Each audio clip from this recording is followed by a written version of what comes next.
Welcome to Sputnik கழகம்ஸ் நெஞ்சம் மறப்பதில்லை podcast. So இன்னைக்கு நம்மளோட 7th எபிசோடுக்கு வந்திருக்கோம்.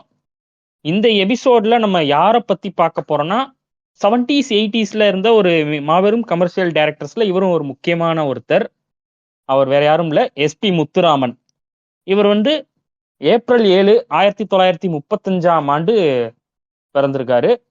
இவர் தன்னோட கெரியரை வழக்கம் போல ஒரு அசிஸ்டன்ட் டைரக்டரா தான் ஸ்டார்ட் பண்ணியிருக்காரு. சாதாரணமா 70s மிட்ல இவர் ஒரு டைரக்டரா அறிமுகமாகி படங்கள் பண்ணிட்டு வர்றப்ப கமல் ரஜினி அப்பதான் சினிமாக்கு இன்ட்ரடியூஸ் ஆன டைம். இவர் கூட சேர்ந்து அவங்க கொலாபரேஷன்ல நிறைய கமர்ஷியலி சக்சஸ்ஃபுல்லான படங்கள் பண்ணியிருக்காங்க. குறிப்பா ரஜினி அவரோட கெரியர்ல அவரை கமர்ஷியல் ஹீரோவா லிஃப்ட் பண்ணக்கூடிய படங்கள் நிறைய இவர் தான் கொடுத்திருக்காரு. 2 பேர் கொலாபரேஷன்ல கிட்டத்தட்ட ஒரு 25 படங்கள், முரட்டு காலையில ஆரம்பிச்சு குரு சிஷியன், அதிசய பிறவி, கடைசியா பாண்டியன் வரைக்கும் இவங்க கொலாபரேஷன்ல எக்கச்சக்கமான படங்கள் இருக்கு. அதுல ஆல்மோஸ்ட் முக்காவாசி பெரிய ஹிட்டும் கூட இப்ப வரைக்கும் பேசப்படக்கூடியது. ஸோ இப்ப நம்ம எபிசோடு குறிப்பா ஒரு 4 படங்கள் சூஸ் பண்ணியிருக்கோம். அதுல படம் என்னன்னு இப்ப அஜீஷ் தன்னோட பாட்டு மூலமாவே தெரிவிப்பாரு. கண்மணி காதல் என்பது கற்பனையோ காவியமோ கண்வரைந்த ஓவியமோ எத்தனை எத்தனை இன்பங்கள் நெஞ்சில் பொங்குதம்மா பல் சுவையும் சொல்லுதம்மா. இந்த பாட்டு எந்த படம்னு தெரிஞ்சிருக்கும். இது 6ல இருந்து 60 வரை இந்த படம் தான். ரஜினி யூஸ்வலா ஃபார்முலைக்கா ஒரு என்டர்டெய்னரா நிறைய ஃபைட் எல்லாம் இருக்கிற மாதிரி மூவிஸ் இல்லாம இந்த படத்துல கொஞ்சம் சென்டிமெண்டலா எமோஷனலா நடிச்சிருப்பாரு. அது இந்த படம் இனிஷியலா ஸ்டார்ட் பண்ணப்பவே அவருக்கு செகண்ட் தாட்ஸ் இருந்திருக்கு போல. எப்பவுமே நான் ஒரு என்டர்டெய்னரா தானே படம் பண்ணுவேன், இந்த மாதிரி ஒரு மெலோட்ராமேட்டிக்கா ஒரு கேரக்டர் பண்ணா அக்செப்ட் பண்ணுவாங்களான்னு சொல்லிட்டு நம்ம டைரக்டர் சார் தான் கன்வின்ஸ் பண்ணி நடிக்க வச்சாரு. படம் கமர்ஷியலாவும் சரி, ரஜினிக்கும் சரி நிறைய நல்ல பேர் வாங்கிருக்கு. ஈவன் அவார்ட்ஸ் எல்லாமே நிறைய வின் பண்ணியிருக்கு. கதை பாத்தீங்கன்னா, சின்ன வயசுலயே குடிப்பழக்கத்தினால அப்பாவை இழக்கிற ஒரு பையன், அந்த ஃபேமிலியில இருக்கிற மூத்த மகன். அவர் எப்படி சின்ன வயசுல இருந்தே அவரோட சிப்ளிங்ஸுக்கு 2 தம்பிங்க, ஒரு தங்கச்சி இருப்பாங்க.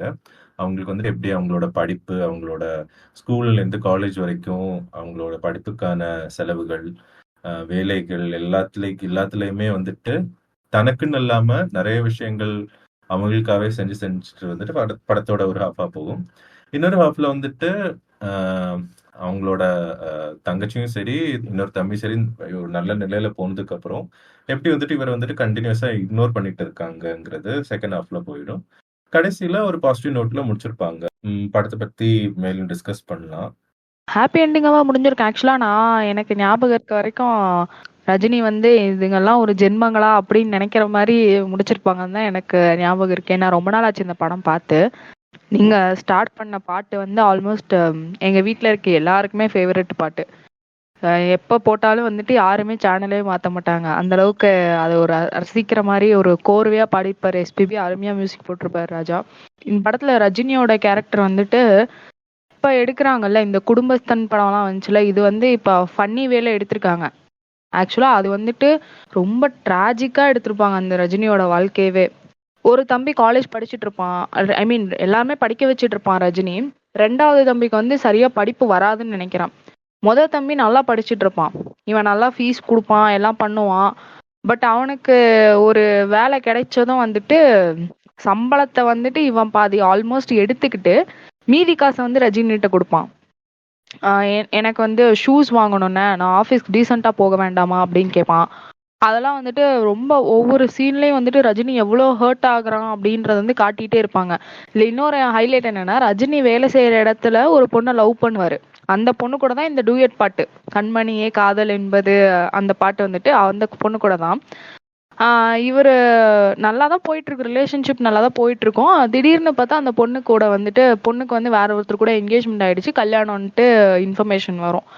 அப்ப ரஜினி காதுப்படவே பேசிக்குவாங்க, பொண்ணு புத்திசாலி, இவனை கட்டிக்கிட்டு கஷ்டப்படுறதுக்கு அது ரெடியா இல்லை, அதனாலதான் ஓடிட்டா அப்படின்ட்டு. அப்ப வந்துட்டு ஏன்னா அப்பா அம்மா இல்ல, 3 தம்பிங்க, இந்த 3 தங்க கூட பிறந்தவங்க 3 பேர் இருக்காங்க. அவங்க எல்லாத்தையும் இவன் தான் கரை சேர்த்தணும். அப்ப இவனை கல்யாணம் பண்ணிக்கிட்டா நம்மளுக்கு ஒரு சந்தோஷமும் கிடைக்காதுன்னு அந்த பொண்ணு டிசைட் பண்ணிட்டு வேற பையனை கல்யாணம் பண்ணிக்க போயிட்டா அப்படின்ற மாதிரி தான் எடுத்திருப்பாங்க. இதோட சேட் வெர்ஷனும் வரும் தானே அஜீஷ்? இந்த பாட்டோட சேட் வெர்ஷனும் அந்த பொண்ணு கல்யாணம் ஆகி ஆமா போறப்ப. கல்யாணம் ஆகி தெருவுல ஆஹ் எல்லாரும் சேர்ந்து போறப்போ இவங்க ஒரு பார்த்து ஃபீல் பண்ணிட்டு இருப்பாரு.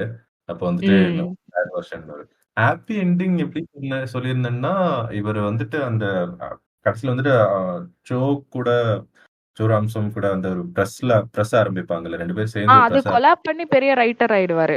அது வந்து ஹாப்பி எண்டிங்கா. ஆ மத்தபடி பர்சனல் லைஃப்ல அவருக்கு சொல்லிக்கிற அளவுக்கு எந்த ஒரு சந்தோஷமா வந்துட்டு இல்லாத இருக்காது. மாதிரிதான் இருக்கும்னு நினைக்கிறேன். கடைசியில வந்துட்டு ஏதோ பெரிய அவார்ட் எல்லாம் கொடுக்குறாங்கன்னு சொல்லப்பவும் இல்ல, எனக்கு வந்துட்டு அவங்களோட மனைவியோட கேரக்டர் வந்துட்டு செம்மையா பண்ணிருப்பாங்க, ஜெயலட்சுமின்னு நினைக்கிறேன். ஆமா. அந்த இந்த படத்துல வருவாங்க நம்ம அவள் ஒரு தொடர்கதையில பட்டாஃபட்டுன்னு டயலாக் சொல்லிட்டு இருப்பாங்களே, அவங்கதான் தங்க ஃப்ரெண்டு கேரக்டர். அந்த கேரக்டர் தான். ஸோ அவங்க வந்துட்டு செம்மையா நடிச்சிருப்பாங்க இந்த படத்துல. அண்ட் அவங்களோட கேரக்டருமே எப்பவுமே சப்போர்ட்டிவாவே இருக்கு இவருக்கு. ஒரு வாட்டி ஏதாச்சும் தம்பி கிட்ட போய் பேசுங்க, தங்கச்சி கிட்ட போய் கேளுங்க அப்படின்னு சொல்லிட்டு இருப்பாங்க. ஸோ அவங்க வந்துட்டு இறந்து போயிடுவாங்க. அந்த ஒரு ஏதோ ஃபயர் ஆக்சிடென்ட்ல இறந்து போயிடுவாங்க. அதுக்கப்புறம் வந்துட்டு இவருக்கு வந்துட்டு அந்த ப்ரெஸ்ல பெரிய ரைட்டர் ஆனதும் பெரிய அவார்ட்ஸ் எல்லாம் வந்தாலும் கூட அவருக்கு அந்த சந்தோஷத்தை வந்துட்டு அவரால் முழுமையா அனுபவிக்க முடிய மாட்டேன். ஸோ அது ஆமா, ஒரு விதத்துல பார்த்தா கடைசி ஃப்ரேம்ல எப்படி இருக்கும்னா தன்னோட பசங்க 2 பேரும் ஃபாரின்ல அனுப்பி படிக்க வைக்கிறாரு. தங்கச்சியும் 2 தம்பிங்களும் அவங்களோட ஃபேமிலிஸும் ஃபுல்லா வந்து அந்த ஃப்ரேம்ல முடிச்சிருப்பாங்க. பட் நீங்க சொன்ன மாதிரி அவங்களோட பர்சனல் லைஃப்ல பெருசா அவருக்குன்ட்டு ஒரு எதுவுமே நடந்திருக்காது. இல்ல, ஆஃபீஸ் என்விரான்மெண்ட் வந்துட்டு ரொம்ப ஒரு டாக்ஸிக்கா கொஞ்சம் ரொம்ப இன்ட்ரூடிங்கா இருக்கிற மாதிரியே காமிச்சிருப்பாங்க. ஒருத்தரோட பர்சனல் லைஃப்ல என்ன நடக்குது, நடக்கக்கூடாது. ஒருத்தர் ஒரு ஆஃபீஸ்ல இன்னொருத்தர் கேரக்டர் இருப்பாரு. அவர் தான் போய் இந்த மாதிரி இவருக்கு கல்யாணம் ஒன்று அரேஞ்ச் பண்ணிட்டு இருப்பாங்க. தங்கச்சி கல்யாணத்துக்கு காசு சரியா பத்த மாட்டேங்குன்னு சொல்லிட்டு ஜெயலட்சுமியோட அப்பா கிட்ட போய் காசு இது பண்ணிட்டு இருப்பாங்க. ஸோ காசுக்காக தான் கல்யாணம் பண்ணிக்கிறேன்னு சொல்லிட்டு ரஜினி ஜெயலட்சுமியை கல்யாணம் பண்ணிப்பாரு. ஆனா பார்த்தா அது காசு இல்லாம தங்கமா தான் கொண்டு வருவாங்க. அண்ட் ஒரு ஸ்டேஜுக்கு அப்புறம் இவர் கோவம் ஆயிடுவாரு. ஃபர்ஸ்ட் நைட்ல அன்னைக்கே வந்துட்டு கேட்பாரு, நீ வந்துட்டு பணத்தோட தான் வரேன்னு சொன்னாங்க, அதனால தான் கல்யாணமே பண்ணிக்கிட்டேன், இல்லைன்னா எனக்கு என்ன இப்போ கல்யாணம் பண்ணிக்கிறதுக்கு அப்படின்னு சொல்லிட்டு சொல்லுவாரு. இவங்களும் இன்னொரு தேவை வர்றப்போ தங்கத்தை கொண்டு போய் கொடுப்பாங்க. அப்போ அவர் வேணான்னு சொல்லிப்பாரு, இல்ல வேணாம் தங்கெல்லாம் வேணாம், பாத்துக்கலாம் அப்படின்னு சொல்லியிருப்பாங்க. அதான் இந்த வைஃப் கேரக்டர் வந்து ரொம்ப ஒரு சப்போர்ட்டிவ் கேரக்டரா தான் எழுதியிருப்பாங்க. அவங்க அந்த ஃபயர் ஆக்சிடென்ட் ஆகி செத்து போறாங்கல்ல, அப்ப சம்திங் இன்சூரன்ஸ் பணம் வரும்னு நினைக்கிறேன். அதை வச்சுதான் முதலா போட்டுதான் இவங்க ஃபர்ஸ்ட் புக் வந்து ரிலீஸ் பண்ணுவாங்கன்னு நினைக்கிறேன். ஸோ ஃபர்ஸ்ட் வந்துட்டு இனிஷியேட் பண்ணுவாங்க, இன்சூரன்ஸ் போடலாம், உங்க பேருக்கு இன்சூரன்ஸ் போடலாம், ஏதாச்சும் ஆச்சுன்னா நம்மளுக்கு ஏதாச்சும் ஆகும்னு நினைக்கிறியா அப்படின்னு சொல்லிட்டு ரஜினி பெருசா டைலாக் சொல்லுவாரு. கடைசியில பார்த்தா ரஜினியோட கேரக்டருக்கு தெரியாம இவங்களே போய் இன்சூரன்ஸ் ரெஜிஸ்டர் பண்ணியிருப்பாங்க. அப்புறம் அந்த கம்பெனில இருந்து வந்து இந்த தொகை வந்துட்டு அவங்களோட ஒய்ஃபுக்கு ஃபயர் ஆக்சிடென்ட்ல இருந்து போனால இந்த தொகை கிடைச்சிருக்கு, ஸோ இதை வச்சுக்கோங்கன்னு சொல்லுவாங்க. ஸோ அதை வச்சுதான் ஷோ கிட்ட கொடுத்து அந்த ப்ரெஸ் ஆரம்பிப்பாங்க. ஆமா. அப்ப இவங்களோட தங்கச்சி கேரக்டர், அந்த 2 தம்பிங்க கேரக்டர் பத்தி எல்லாம் கொஞ்சம் பேசி ஆகணும். தங்கச்சி அம்மா வந்து வேற ஒருத்தர் லவ் பண்ணிருப்பாங்க, ரிலேஷன்ஷிப்ல இருப்பாங்க. அந்த ரிலேஷன்ஷிப்ல இருக்கிறவர் வந்துட்டு அவர் ஓகே சொல்லி அவரே வீட்டுக்கே வந்து லைக் பொண்ணு பார்த்தா எனக்கு பிடிச்சிருக்கு, நான் இந்த பொண்ணைய கல்யாணம் பண்ணிக்கிறேன்ற லெவல்ல சொல்லிடுவாங்க. ரஜினி வந்து முடிவு பண்ணிருப்பாரு, ஓகே நம்மளால என்ன முடியுதோ அதை போட்டு நம்ம கல்யாணம் பண்ணி கொடுத்துடலாம் அப்படின்னு ஒரு தாட்ல இருப்பாரு.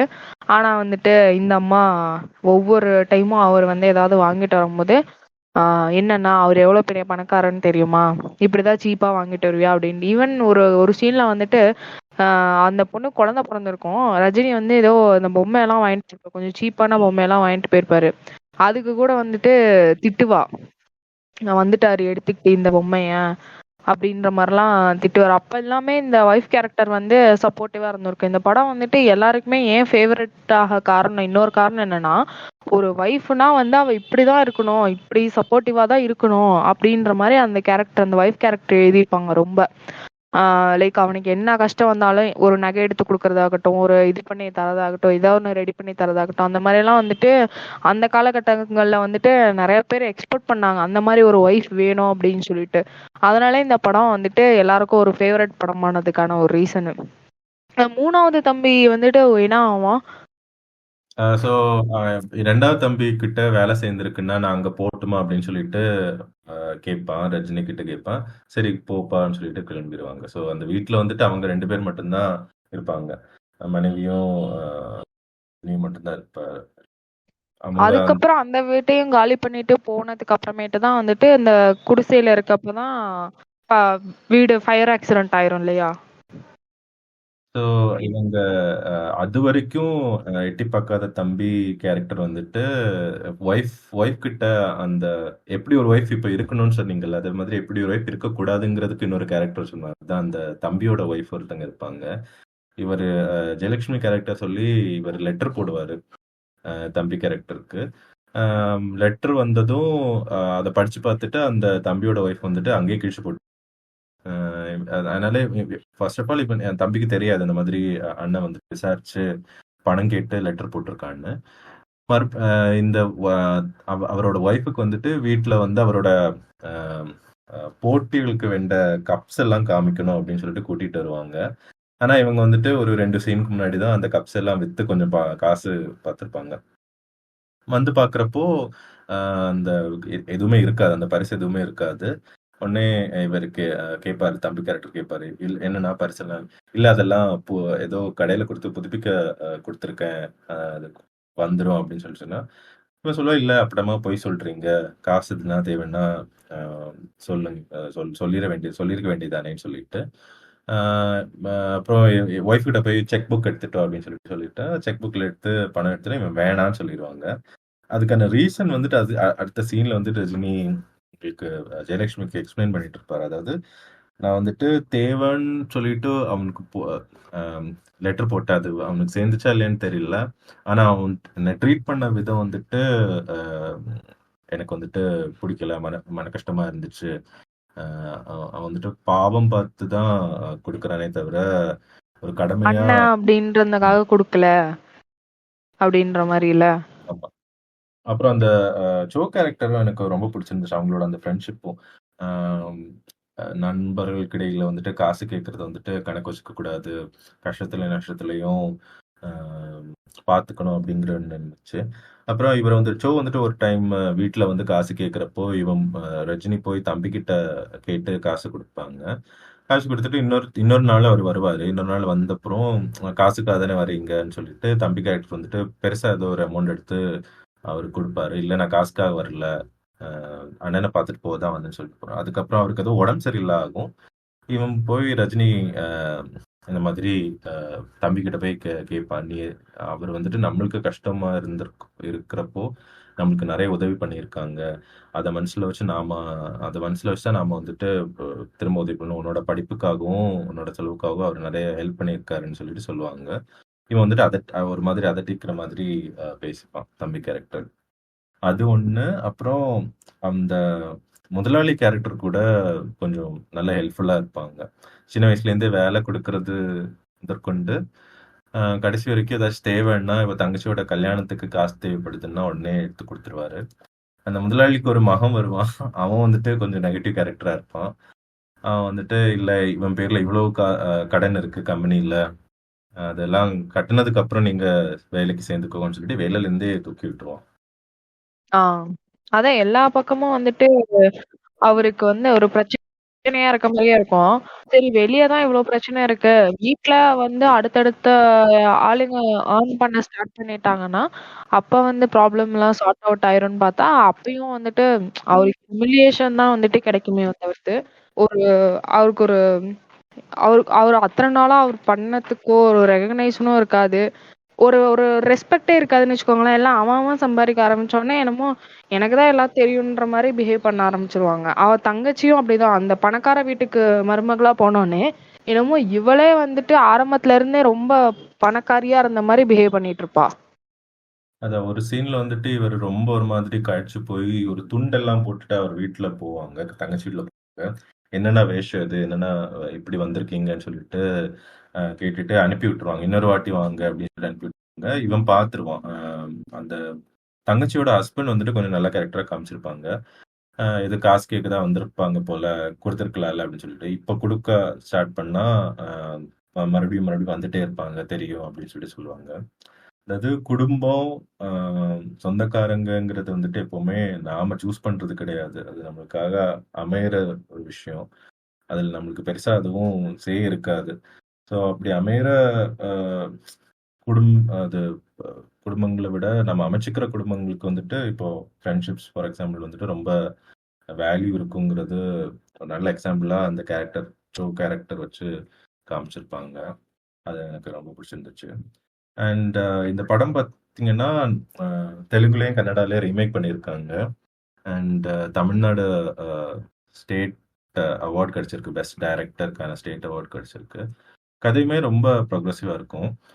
இன்னொரு விஷயம் பார்த்தீங்கன்னா, இந்த இப்போ நம்ம நெக்ஸ்ட் படம் வந்துட்டு இப்போ ஜப்பானின் கல்யாணராமன் பார்க்க போகிறோம்ல, அந்த படத்தில் வந்துட்டு அந்த படம் வந்துட்டு சீக்குவலா எடுக்கிறதுக்கு வந்துட்டு யூஸ் பண்ண படம் வந்துட்டு கல்யாணராமங்கிறத படம் தான். அந்த கல்யாணராமங்கிற படம் வந்துட்டு அதோட ப்ரொடியூசர் வந்துட்டு ஆக்சுவலாக கமலையும் ரஜினியும் வச்சு படம் எடுக்கலாம்னு சொல்லிட்டு தான் ஃபஸ்ட்டு பிளான் பண்ணிட்டு இருந்தாங்க.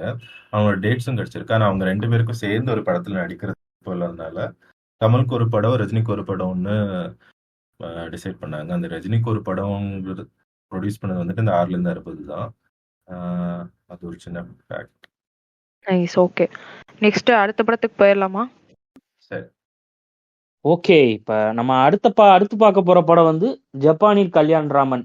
இந்த படம் சூஸ் பண்ணதுக்கான முக்கியமான காரணம் என்னன்னா, தமிழ் சினிமாலேயே ஃபர்ஸ்ட் சீக்வல்னா அது இந்த படம் தான். கல்யாணராமன் 1979ல வந்த படத்துக்கு 1984ல சீக்வலா இதை விட்டாங்க. லைக் கல்யாணராமன் அது அப்பவே ஒரு சூப்பர் நேச்சுரல் ஹாரர், ஐ மீன் ஒரு மாதிரி சூப்பர் நேச்சுரல் காமெடி படம் தான் அது. அதோட சீக்வல் மாதிரி இது எடுத்திருப்பாங்க. அதுல இருந்து ட்வின் கமலை இதுலயும் திருப்பி கொண்டு வந்து, பட் அதுல வேற டைரக்டர், ஆனா இதுல வேற டைரக்டர். அதுல வந்து GN ரங்கராஜன் தான் அந்த ஃபர்ஸ்ட் பார்ட்டோட டைரக்டர். செகண்ட் பார்ட் SP முத்துராமன்ட்ட கொடுத்துருப்பாங்க. இது வந்து கதைன்னு பாத்தீங்கன்னா சாதாரண கமர்ஷியல் கதை தான். வில்லன் எதிர்க்கிற ஹீரோ, அதுக்கு வர பிரச்சனையை ஒரு தம்பியோட ஆவி சால்வ் பண்ணுது. ஃபர்ஸ்ட் பார்ட்டும் அதே மாதிரி தான். அண்ணனுக்கு வர பிரச்சனை தம்பி சால்வ் பண்ணுவாரு, அந்த மாதிரி போகும். இதுல வந்து ஜப்பானை வந்து கதைக்கலாமா, ஆல்மோஸ்ட் படம் வந்து ஃபுல் அண்ட் ஃபுல் ஜப்பான்ல தான் போகும். இதுல அந்த படத்துல வந்து இந்த படத்தை விட அதிகமா எனக்கு வந்து ஞாபகம் இருக்கிறது, அந்த படத்துல வந்து தனியா ஓடுற அந்த காமெடி ட்ராக். இந்த ஒரு கர்ச்சீஃப் ஏதோ வாங்க போய் ஜப்பானுக்கு போறதுக்கு ஆஃபர் கிடைக்கிற அந்த கவுண்டமணி ஓவேசர்லாம், அப்புறம் இந்த காமெடி ட்ராக், அது ஒரு மாதிரி அது ஒரு சைடு தனியா போயிட்டு இருக்கு. அது மட்டும் தான் கொஞ்சம் மெமரபிளாவே எனக்கு கொஞ்சம் ஞாபகம் இருக்கு.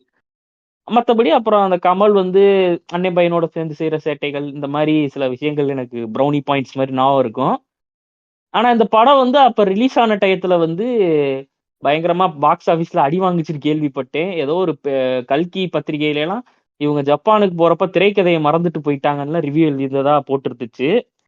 ஸோ படம் வந்து ஐ மீன் போர் அடிக்காம தான் போகும். நான் வந்து நார்மல் ரிவெஞ்ச் ஸ்டோரி அப்படி போகும் ஒரு மாதிரி, பட் ஸ்டில் அது ஓடாம போச்சுன்னு எனக்கு இப்பதான் தெரியும்.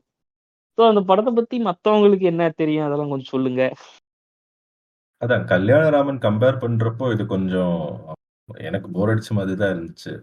இந்த கதை பெருசா எதுவுமே இல்லை. வந்துட்டு எதுக்கு ஜப்பானுக்கு போறாங்கன்னு தெரியல. இவர் வந்துட்டு குழந்தைக்கு ஜப்பான் போகும், அதனால ஜப்பான் போகலாம். அங்க போற வழியில நான் என்னோட ப்ரெஸ்.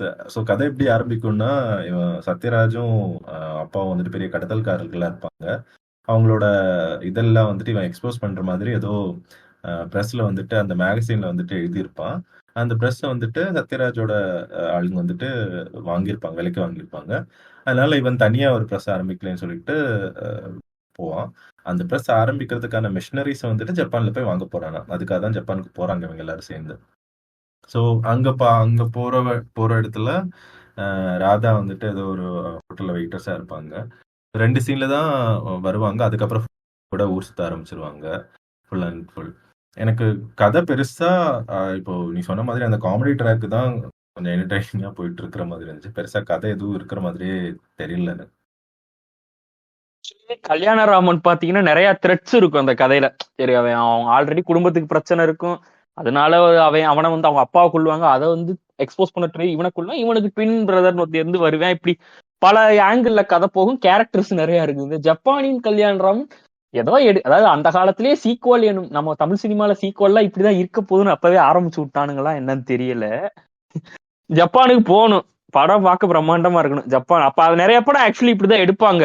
தேவையே இல்லாம நம்ம ஒரு லொகேஷனுக்கு போவோம். அதாவது எனக்கு சரி இடே கொஞ்சம் லைட்டா பிரம்மாண்டமா வெளியே போறேன், பிரம்மாண்டம் அந்த அந்த அளவுக்கு இல்ல, அந்த அளவுக்கு அந்த அளவு நம்ம படுத்தாதீங்க.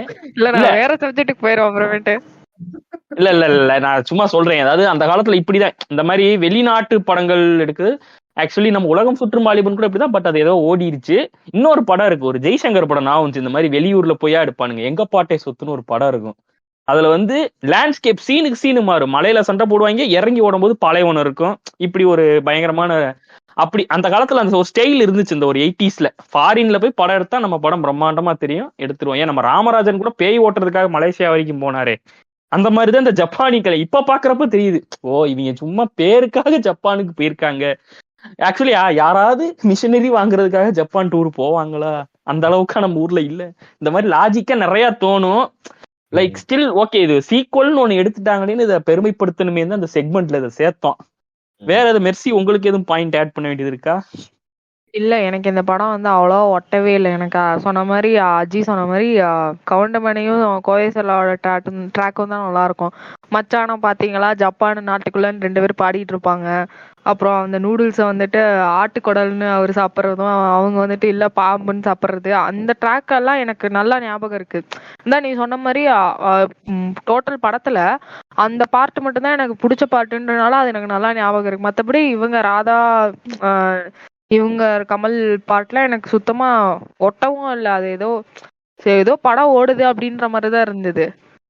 ஆமா, ஃபர்ஸ்ட் பார்ட்ல ஸ்ரீதேவியை கல்யாணம் பண்ணி ஸ்ரீதேவி இறந்துட்டாங்கன்ற மாதிரி வெறும் பையனை மட்டும் வச்சிருப்பாங்க. இது கிட்டத்தட்ட இந்த சண்டைக்கோழி 1-2 கண்டினியூஷன் மாதிரி தான். எதுக்குடா அந்த கேரக்டரை மறைச்சிங்க, எதுடா உங்க பிரச்சனை அப்படின்ற மாதிரி. இல்ல இவங்கதான் ஆரம்பிச்சு விட்டுட்டாங்க. இது வந்து இப்ப எங்க இந்தியன் 2 வரைக்கும் வந்து நிக்குது சீக்வல் எடுக்கிறேன்ட்டு. அப்ப கமலுக்கு அன்றே சீக்வலிடம் பிரச்சனை உள்ளது. விஸ்வரூபம் 2, ஜப்பானின் கல்யாணராமன், இந்தியன் 2. வாட்ட என்னமா இருக்கு. ஓகே அப்ப வந்து இவங்க அந்த படத்துக்கே வந்துட்டு ஜப்பானுக்கு போகும்போது திரைக்கதையை மறந்துட்டு போயிட்டாங்கன்னு எழுதி இருக்கிறாங்க. இப்ப இந்தியன் 2க்குலாம் என்ன என்ன ரிவ்யூ எழுதுனாங்க? கல்கில இருந்திருந்தா எப்படி எழுதியிருப்பாங்கன்னு தெரியல. இந்த படத்துல ராதாக்குன்னு எழுதுன மாதிரி பாட்டு நான் பாடி காட்டுறேன்.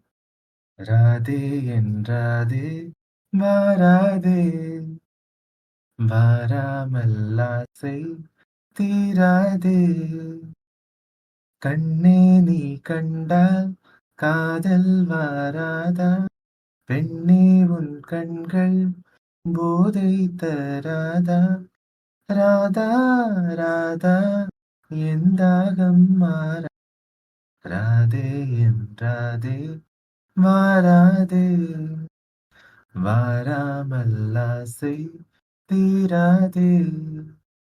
இந்த பாட்டு ரொம்ப நாள் கழிச்சு கேட்டப்போ ஏதோ ரீடிஸ்கவர் பண்ண, அந்த ரீடிஸ்கவர் பண்ற இந்த ஒரு ஃபார்முலாவை இந்த படத்துல எம்ப்ளாய் பண்ணிருப்பாங்க. இப்படி பாத்தீங்கன்னா சீக்வல் நாஸ்டால்ஜியான்னு சொல்லுவோம். இப்போ ஃபர்ஸ்ட் படத்துல வந்த கேரக்டர்ஸ ஒரு சின்ன மாதிரி ஒரு நோட் கொடுக்கறது, இந்த பையன் கூட கேட்பான். கல்யாணம் கேரக்டர் வந்துட்டு செண்பகத்தை லவ் பண்ணேன், நானும் இப்படிதான் செண்பகத்தை லவ் பண்ணேன் அப்படின்னு சொல்லிட்டு கேட்கிறப்போ பையன் இப்ப செண்பகம் என் அம்மா வச்சப்ப என் அம்மாவை தான் நீ லவ் பண்ணியா அப்படின்னு சொல்லிட்டு கேட்பாங்க. ஸோ அது எல்லாமே ஒரு நோட் மாதிரி இருக்கும். அண்ட் இவங்களுக்கு கமலுக்கு அந்த கல்யாணம் கேரக்டருக்கு ஹெல்ப் பண்ணவங்களோட பேரையும் மென்ஷன் பண்ணிருக்காங்க. ஸோ அந்த சீக்வல் நாஸ்டால்ஜியா வந்துட்டு யூஸ் பண்ணியிருப்பாங்க. இப்போ அந்த கவுண்டமணி கோவைசர்ல ட்ராக் சொன்னீங்கல்ல, அது காமெடியா தான் இந்த சின்ன வயசுல பாக்குறப்போ கூட காமெடியா தான் இருக்கு. ஆனா ஒரு சில எலிமெண்ட்ஸ் எல்லாம் இப்ப நம்ம எடுத்து பார்த்தோம்னா ரொம்ப ஒரு மாதிரி ரேசிஸ்டா காமிச்சிருப்பாங்க. ஜப்பான்ல வந்துட்டு ஆம்பளைங்க எது பொம்பளைங்க எதுன்னு வித்தியாசமே இருக்காது. சரி காமெடி ட்ராக்ல தான் இப்படி பண்றாங்கன்னு பார்த்தா கமலோட அந்த ஆவி ட்ராக்லயுமே கடைசியில வந்துட்டு ஆவிங்க எல்லாம் எங்க இருக்கும் ஜப்பான்ல அப்படின்னு சொல்லிட்டு ராமன் கேரக்டர் வந்துட்டு ராதா கிட்ட கேட்பாங்க. உடனே அது வந்து ஏதோ ஒரு இடம் பேர் சொல்லுவாங்க. அங்க இந்த ஆவி கமல் போயிட்டு அங்க இருக்கிறவங்க எல்லாம் பார்த்துட்டு, ஏய் தம்பி அப்படின்னு சொல்லிட்டு, ஓ தங்கச்சியா அப்படின்னு சொல்லிட்டு சொல்லுவாங்க. அதெல்லாம் நம்மளுக்கு சின்ன வயசுல பாக்குறப்போ ஓகே, ஏதோ காமெடி எலிமெண்டா தெரிஞ்சாலும் இப்போ வந்துட்டு பாக்குறப்போ ரொம்ப ப்ராப்ளமேட்டிக்கா எப்படி வந்துட்டு ஃபாரினர்ஸை ட்ரீட் பண்றாங்கன்னு ஒன்று இருக்கு. அண்ட் அதே அஹ், இதுல இந்தியன்ஸ் வந்துட்டு எப்படி டிகிரேட் பண்றாங்கிற ஒரு விஷயம் இருக்கு. இப்போ அவங்க வந்துட்டு பிளெயின்ல போறப்போ அதாவது கேரக்டர்ஸ் வந்துட்டு சொந்தமாவே தங்களை டிகிரேட் பண்ணிக்கிறது, மத்தவங்க டிகிரேட் பண்றது. இவரு அவர் பேர் வந்துட்டு சித்ரா லக்ஷ்மணனா, அவர் அதுதானே பாசன் பாஸ்கன்ல எல்லாம் வந்திருப்பாங்கல்ல, அவர் தானே பேங்க் லீடா மேனேஜரா இருந்தாரு. வருவாரு, அவருதான். ஆஹ் எனக்கு எதுக்கு பாராட்டு விழா? ஆமா. சோ அவர் வந்துட்டு இந்த மாதிரி அவர் வந்து இந்த மாதிரி என்ன ட்ரெஸ் போட்டு வந்திருக்கீங்க, போர்டு வச்சுட்டு இங்கிலீஷ்ல எழுதியிருப்பாங்க. அந்த இங்கிலீஷ்ல இருக்கிறது படிக்க தெரியாதா அப்படிங்கிற மாதிரியான ஒரு இது. இவங்க ஒண்டமணி கேரக்டர் வந்துட்டு வர்றப்போ ஜன்னல் சீட்டா பார்த்து கொடுங்க, எச்சி துப்புறதுக்கு வசதியா இருக்கும் அப்படின்னு சொல்றது. அண்ட் இந்த மாதிரி வேட்டி சட்டை எல்லாம் போட்டா புடவை போட்டா ஒரு சில இடத்துக்கெல்லாம் போக முடியாது, கோட் சூட் போட்டு தான் வரணும் அப்படிங்கிற மாதிரியான ஒரு சில ஸ்டீரியோ டைப்ஸ் எல்லாம் அந்த காமெடி ட்ராக்ல ரொம்ப பண்ணியிருப்பாங்க. அது ஒரு மாதிரி ஒருத்தருக்கு இருந்துச்சு எனக்கு. இல்ல அந்த மாதிரி கவுண்டமணியோட படத்துல வந்துட்டு இந்த மாதிரி ரேசிஸ்ட் ஜோக்குகளும், அப்புறம் வந்து ஆம்பளையா பொம்பளையானே தெரியல, அந்த மாதிரி பல ஜோக்குகள் வந்து தவிர்க்கவே முடியாத ஒண்ணுதான். அதுல இந்த படத்துலயும் கொஞ்சம் அப்படிதான் இருக்கும்.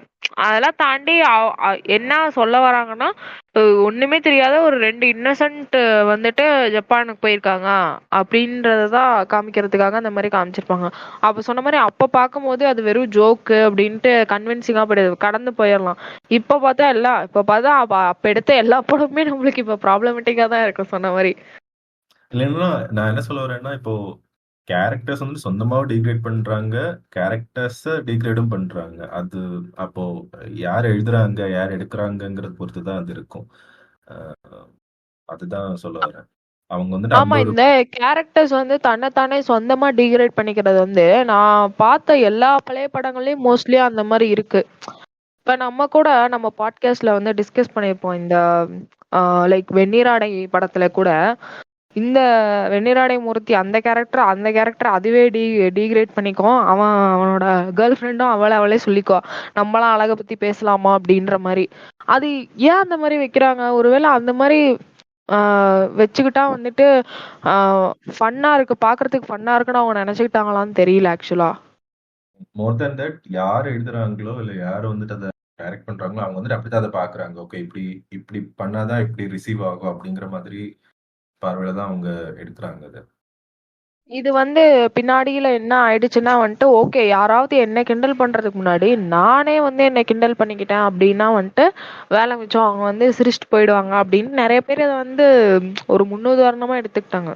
சும்மா ஒரு எக்ஸாம்பிள் சொன்னேன். அவ்வளவுதானே. ஜப்பானில் கல்யாண ராமன் பத்தி பேசினது போதுமா? வேற நெக்ஸ்ட் படத்துக்கு போலாமா, இல்ல வேற ஏதாவது இருக்கா அதுல பேசுறதுக்கு? எனக்கு ஒரே ஒரு பாயிண்ட், இவங்க வந்துட்டு தமிழ் சாப்பாடு கிடைக்கல அப்படின்னு சொல்லிட்டு தேடிக்கிட்டே இருப்பாங்க. அப்போ வந்துட்டு ஒரு ஜப்பான்ல தமிழ் பேசுற ஒருத்தவங்க வந்துட்டு சாப்பாடு போடுவாங்க. அந்த சீன் எனக்கு ரொம்ப பிடிச்சது. என்னன்னா, நானுமே ரியல் லைஃப்ல பார்த்துருக்கேன். ஏதோ ஒரு கொரியன் ரெஸ்டாரண்ட்ல இப்படி மாதிரி போனப்போ அந்த ஆண்டி வந்துட்டு இங்க வந்துட்டு ரொம்ப வருஷம் ஆச்சு. அவங்க மதுரை, காரைக்குடிலாம் டிராவல் பண்ணியிருந்தாங்க. அவங்களுக்கு பிடிச்ச சாப்பாடு வந்துட்டு புளிக்குழம்பு தான். அந்த புளிக்குழம்பு வந்துட்டு எங்க நல்லா கிடைக்கும் பெங்களூர்ல அப்படின்னு. அவங்க ஆக்சுவலா கொரியன் தான். கொரியன்ல இருந்து இங்க இங்க வந்து ஏதோ ரெஸ்டாரண்ட் போட்டிருக்காங்க. இந்தியால வந்து பெங்களூர்ல ரெஸ்டாரண்ட் போட்டிருக்காங்க. அவங்க ரெஸ்டாரண்ட்ல போறப்போ எப்படி சாப்பிட்றது, கொரியன் ஃபுட்ல எப்படி சாப்பிட்றதுலாம் சொல்லி கொடுத்துட்டு இங்கிலீஷ்ல தான் பேசலாங்க. ஆனா தமிழ் ஃபுட் எல்லாம் சொல்றாங்க. இந்த மாதிரி காரக்குழம்பு, புளிக்குழம்பு அதெல்லாம் எனக்கு ரொம்ப பிடிக்கும். அதெல்லாம் நான் பண்ணி சாப்பிடுவேன் அப்படின்னு. ஸோ இந்த சீன் பார்க்குறப்ப எனக்கு அது ஞாபகம் வந்துச்சு. அது நல்லா இருந்துச்சு. அண்ட் ஆல்சோ இன்னொரு கேரக்டர் வந்துட்டு சத்யராஜோட இந்த அர்பன் வில்லன் லுக், அது வந்துட்டு நிறைய அவங்க யூஸ் பண்ணலாம்னு நினைக்கிறேன். அவர் செம்மையா இருப்பாரு, செம்ம ஸ்டைலிஷா செம்ம ஆட்டிடியூடோட இருப்பாரு. ஒவ்வொரு சீன்லயும் அவரை ஃபோக்கஸ் பண்றப்போ அந்த ஒரு ஆட்டிடியூட் தெரிஞ்சுட்டே இருக்கும். Is such a versatile actor. இப்போ வந்துட்டு கேரக்டர் இது ரோல்ஸ்க்குலாம் காமெடி ரோல்ஸ் கேரக்டர் ரோல்ஸ்க்குலாம் ட்ரை பண்ணாலும் அப்போல்லாம் இந்த மாதிரி வில்லன் கேரக்டர்லாம் செமையாக பண்ணியிருக்காரு. நெக்ஸ்ட் படம் வந்துட்டு நம்ம கழுகு படம் பற்றி பேசலாம். இந்த படம் பார்த்தீங்கன்னா அதாவது ஒரு கல்ட் வைப் படம். இவங்க கல்யாணமான புது தம்பதிகள் வந்துட்டு ஒரு கேரவன் எடுத்து, அதுவும் ஃப்ரெண்ட்ஸ் கூட, எதுக்கு அந்த ஃப்ரெண்ட்ஸ் வந்தானுங்கன்னே தெரியல, எல்லாருமா சேர்ந்து ஒரு டூர் போவாங்க. அங்க போற இடத்துல பொண்ணை பங்குடியினர் சேர்ந்த ஒரு பொண்ணை வந்துட்டு நரபலி கொடுக்கறத பார்த்துருவாங்க. ஸோ அதுக்கு பின்னாடி யார் இருக்காங்க, இந்த சாமியார் வந்துட்டு இவங்க ஃபேமிலி கூட டைரக்ட் கனெக்ட் இருக்கு, ரஜினி ஃபேமிலி கூட டைரக்ட் கனெக்ட் இருக்கு. அந்த சாமியாரை வந்துட்டு எப்படி எக்ஸ்போஸ் பண்றது அப்படியான விஷயங்கள் தான். இந்த படம் பார்த்தீங்கன்னா அந்த காலகட்டத்திலேயே ரொம்ப டிஃப்ரெண்டான ஒரு படம். அன்கன்வென்ஷனல் ஸ்டோரியா இருந்துச்சு. நரபலி கொடுக்கறது, அது சாமியார் இதோடது, அதை எக்ஸ்போஸ் பண்றது, அது எல்லாமே ரொம்ப டிஃப்ரெண்டா இது பண்ணியிருப்பாங்க. டிஃப்ரெண்டா எடுத்து பண்ணனாலேயே ஒர்க் அவுட் ஆகல. ஆக்சுவலா பாக்ஸ் ஆஃபீஸ்ல வந்துட்டு ஆவரேஜ் க்ரோசர்னா ஃபெயிலியர்னு தான் சொல்லியிருந்தாங்க. பட் என்னன்னா படம் ரிலீஸ் ஆகி 80ஸ்க்கு அப்புறம் எல்லாம் ரஜினியோட ஒரு கல்ட் ஃபிலிம் மாதிரி சொல்லப்பட்டுச்சு. ஏன்னா இதுல வந்துட்டு ஹிப்னோட்டிசம், அந்த கல்ட்டுல இருக்கிற மாதிரியான செட்டப் எல்லாம் இருக்கனால அந்த டைம்ல வந்துட்டு ஒர்க் அவுட் ஆகல. ஸோ இந்த படத்துல வந்துட்டு ஆக்சுவலா அமெரிக்கன் ரேஸ் வித் த டெவில்னு சொல்லிட்டு, ஆக்சுவலி இந்த படத்தை பத்தி சொல்றதுக்கு முன்னாடி அந்த படத்தோட டைட்டில் சீக்வன்ஸ் வந்து ரொம்ப யூனிக்கா இருக்கும். அந்த ஒரு பெயிண்டிங் ஸ்டைல் அப்படியே ஒரு மாதிரி ஒரு அந்த வைபா நல்லா இருக்கும். அந்த மியூசிக்கும் அதுக்கும் அந்த அந்த ஓப்பனிங்கே பயங்கரமா. நான் சின்ன வயசுல அடிக்கடி அந்த ஓப்பனிங் தான் அதிகமா பார்த்திருக்கேன். எனக்கு தெரிஞ்சு படத்தை விட இந்த ஓப்பனிங் நல்லா ரிஜிஸ்டர் ஆகி கிடக்கு என் மைண்ட்ல. அப்ப படத்தை காட்டுவேன், அடுத்த கடைசியில அந்த வண்டி போகும். அந்த மாதிரி படம் ஆக்சுவலி ஒரு யூனிக்கான படம் தான். இப்ப பார்த்தா இப்ப பாக்குறப்ப அப்ப அந்த டயத்துக்கு அது மேபி அந்த ஆஃப் பீட்டான தீம்காக ஒர்க் ஆகலையோ என்னமோ. பட் ஸ்டில் அது presentation wise it was a unique film. மற்றபடி படம் பார்த்து ரொம்ப நாள் ஆச்சுன்றனால எனக்கு அந்த நுனிப்பான விஷயங்கள் சிலது நாவல. பிளாட் நாவம் இருக்கு, அந்த ஓப்பனிங் சீக்வன்ஸ் நல்லாவே நாவம் இருக்கு. அதுக்கு மேல நமக்கு அது இப்ப பார்த்தேன்னா எனக்கு மேபி அந்த படத்துல ஏதாவது ஆஃபா கூட தெரியலாம். அப்படி ஏதாவது உங்களுக்கு தோணி இருக்கா இப்ப பார்க்கும்போது படத்துல இருந்து ஆஃபா ஆடா இந்த மாதிரி? இல்ல, எனக்குமே இந்த இன்ட்ரோ ரொம்ப பிடிக்கும். Like skip the intro not this one அப்படின்ட்டு ஒரு மீம் வரும்ல, அந்த மாதிரியான ஒரு இன்ட்ரோ இது. ஃபுல்லா அதாவது அந்த கதையோட ஸ்டோரியவே அப்படியே அந்த இதுல பெயிண்டிங் பண்ணி இதுதான் நடக்க போகுது படம் பூரா அப்படின்ற மாதிரி காமிச்சிருப்பாங்க. எனக்கு ஏன் இந்த படம் பிடிக்கலன்னா, சொன்ன மாதிரி இந்த நரபலி அதெல்லாம் ரொம்ப ஒத்துக்கவே முடியாத மாதிரி ஒரு இது இருந்தது. அஜய் சொன்ன மாதிரி கல்யாணம் ஆன ஒரு கப்பல் போறாங்க, டூர் போறாங்க, அந்த இடத்துல எதுக்கு வந்து ஃப்ரெண்ட்ஸ் வராங்க அப்படின்றது வந்து ஒரு பெரிய கொஸ்டினாவே இருந்துச்சு. ஃபர்ஸ்ட் சீன்லயே வந்துட்டு ரஜினி இன்ட்ரடியூஸ் பண்ணும் போதே வந்துட்டு ஒரு ரெஸ்டாரண்ட்ல ஒரு பொண்ணு நடந்து போயிட்டு இருப்பா. இவங்க 3 ஃப்ரெண்ட்ஸ் வந்து உட்காந்து பார்த்துட்டு இருப்பாங்க. சென்டர்ல ரஜினி, இவருதான் வந்துட்டு அவங்க கூட ஃப்ரெண்டு. இந்த பொண்ணு எப்படி நடந்து போறா பின்னாடி பார்த்துட்டு உட்காந்துருப்பாங்க ரெஸ்டாரண்ட்ல 3 பேரும். அப்புறம் ஆர்டர் பண்ணுவாங்க காஃபி. ஒருத்தர் ரஜினி காஃபி சுகர் ஜாஸ்தியா, ஃப்ரெண்ட் டீ சொல்லுவாரு, இவன் ஜூஸ் சொல்லுவான். அவன் சொல்லுவான், ஏன்டா சின்ன இதுல இருந்தே வந்து நம்ம 3 பேத்துக்கும் இவ்வளோ ஒரு ஒரு சின்ன விஷயம் இது, டீ குடிக்கிற ஒரு விஷயத்திலேயே 3 பேத்துக்கும் இவ்வளோ டிஃப்ரென்ஸ் இருக்கு, நம்ம எப்படி ஃப்ரெண்ட்ஸ் ஆனோம் அப்படின்ற மாதிரி எல்லாம் பேசிக்கிட்டு இருப்பானுங்க. ஆனா அதான் இந்த படம் வந்துட்டு ஒரு எங்க வீட்லயும் யாருக்குமே இந்த படம் வந்துட்டு பிடிக்கல. கழுகு படத்தை போய் உட்காந்து பார்த்துட்டு இருக்கிறியான்ற மாதிரிதான் கேட்டுட்டு இருந்தாங்க. அவ்வளவா ஒன்றும் ஒட்டல. பாட்டும் வந்துட்டு எதுவும் ஒன்றும் பெருசா பேசுற மாதிரி எதுவும் இருந்த மாதிரி எனக்கு தெரியல. ஆக்சுவலா அந்த இன்ட்ரோவில் வர அந்த பிஜிஎம் அதெல்லாம் நல்லா இருந்தது, இன்ட்ரோலாம் நல்லா இருந்தது. பாட்டு வந்து எனக்கு அவ்வளோ பெருசா எதுவும் ஹிட் ஆன மாதிரியோ இல்லை வந்துட்டு ரிப்பீட்டட்ல கேட்குற மாதிரி பாட்டு இந்த இப்போ நம்ம ஃபர்ஸ்ட்ல பேசணும்ல 6லேருந்து 60 வரையில கண்மணியே காதல் என்பது, அந்த மாதிரியெல்லாம் வந்துட்டு ரிப்பீட்டடாலாம் கேட்குற மாதிரி எந்த பாட்டு இல்லைன்னு நினைக்கிறேன். வேற ஏதாவது அந்த படத்துல பாட்டு இருந்ததா? காதல் என்னும் கோவில்னு ஒரு பாட்டு இருக்கும்ல, அந்த பாட்டு ஆக்சுவலா கொஞ்சம் டிஃப்ரெண்டா இருக்கும். மாதிரி கேட்கறதுக்கு வந்துட்டு நல்லா இருக்கும். லிரிக்ஸ் எல்லாமே ஒரு மாதிரி பக்தி பயமா இருக்கும். ஆனா பாட்டு வந்துட்டு கேட்கறதுக்கு ஒரு மாதிரி ஜாஸ் மியூசிக் மாதிரி இருக்கும். அந்த பாட்டு நல்லா இருக்கும் ஆக்சுவலா. ஓகே. அப்ப அந்த பாட்டு மட்டும் கேட்கணும்னு நினைக்கிறேன். இன்ட்ரோ பிஜிஎம் கேட்கறதோட நிறுத்தாம. நான் வந்து நிறைய இந்த இளையராஜா யூஸ்வலா பாட்டு தான் இருக்கும். டைட்டிலுக்குன்னு சொல்லிட்டு பார்த்த ஒரு சில படத்துல இதுவும் ஒண்ணு. டைட்டிலுக்கு மட்டுமே தனி மியூசிக் போட்டு அதை ரிலீஸ் வேற பண்ணியிருப்பாங்க. டைட்டில் பிஜிஎம் சொல்லிட்டு இருக்கும். ஸோ அந்த அளவுக்கு அது பிரபலமாயிருக்கு அந்த டைட்டில் கார்ட்ஸ். நீங்க சொன்ன மாதிரி ஃபுல் கதையே வந்துட்டு ஒரு மாதிரி வியர்டான கார்ட்டூன்ஸ் எல்லாம் போட்டு காமிச்சிருப்பாங்க. அதுதான் ஆக்சுவலா அட்ராக்ட் பண்ணும். படம் பார்க்கலாம் அப்படின்னு உட்காரலான்ட்டு இருக்கும். இந்த படம்லாம் என்னால ஏன் பார்க்க முடியலன்றதுக்கு வந்துட்டு ஒரு பெரிய ரீசன் இருக்கு. அதை நான் கடைசிய படத்தை பத்தி பேசும்போது நான் சொல்றேன். சரி, ஓகே. அந்த காதலன் கோவில் நான் வந்துட்டு ஒரு 2 பாடுறேன். Yep. காதலெனும் கோவில் கட்டி வைத்தேன் நெஞ்சில், காதலெனும் கோவில் கட்டி வைத்தேன் நெஞ்சில், பூஜை செய்து பாட்டு சேர்த்தேன் தேவி வந்தாள் நேரில், காதலெனும் கோவில் கட்டி வைத்தேன் நெஞ்சில். இது இல்லாம அந்த படத்துல வந்துட்டு ஸோ பேசிக்கலா எப்படி அது அந்த ஸ்டோரி போகும்னா, அந்த ஃபர்ஸ்ட் அந்த ட்ரைபல்ல இருக்கிற அந்த பொண்ணை வந்துட்டு நரபலி கொடுத்துருவாங்க. அதுக்கப்புறம் இவங்க ரஜினியோட ஃபேமிலியே ரஜினியோட அண்ணா பொண்ணு ஒருத்தங்களுக்கு அவங்களுக்கு வந்துட்டு அந்த அந்த குழந்தைங்க வந்துட்டு உடம்புல எங்கேயுமே மச்சம் இருக்காது. ஸோ அப்படிப்பட்ட ஒரு குழந்தைய தான் நரபலி கொடுக்குன்னு சொல்லி இந்த சாமியார் பார்த்துட்டு இருப்பாங்க.